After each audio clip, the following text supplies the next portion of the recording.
আপনি রাজনীতি করেন ভালো কথা, কিন্তু এমন কারো সাথে রাজনীতি কইরেন না যে আপনার মৃত্যুর সংবাদ শোনার পরেও আপনার জানাজায় আসার জন্য সে অজুহাত খুঁজে। এমন কারো সাথে চইলেন না, এমন কারো সাথে রাজনীতি করেন না যে আপনি মৃত্যুর পরে আপনার এলাকার মানুষ আলহামদুলিল্লাহ বলে। আপনি হয়তো বা ক্ষমতার বলে সেই লোকের কথায় অন্যায়ভাবে একজনকে আঘাত করতেছেন। মনে রাখবেন, প্রকৃতি কখনো কাউকে ছাড় দেয় না। গরিব মানুষ কাউকে না বলতে পারলেও একবার যদি আকাশের দিকে তাকায় আপনার নামে নালিশ করে, আপনি ধ্বংস হয়ে যাবেন আল্লাহর কসম।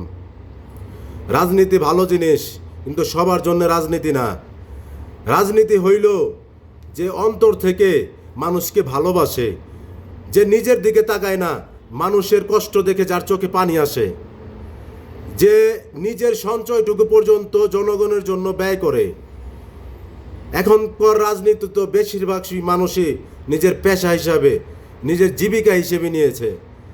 কারণ বর্তমান রাজনীতির প্রেক্ষাপটে আমরা দেখতে পাই, ফকিন্নির পোলা জীবনে স্কুলে যায় নাই, জীবনে তার ঘরের টিনের ঘর থেকে বিল্ডিং ওনার ওঠার কোনো কথা ছিল না, আজকে তার বাড়িতে 5 তলা বাড়ি হয়ে গেছে। সেই টাকাটা সে কোথা থেকে পাইল?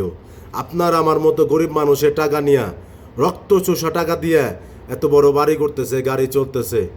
ভাই মনে রাখেন, এখন হয়তো বা বড় বড় নেতার কারণে, আপনার ক্ষমতার কারণে আপনি টিকে যাইতেছেন।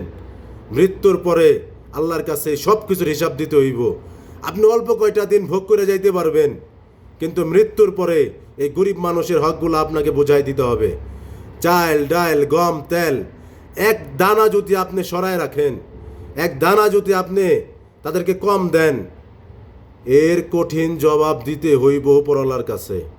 আমরা তো নিরীহ মানুষ, আমরা কোনোদিন হিসাব চাইতেও পারম না, হিসাব চাইতে যাবও না।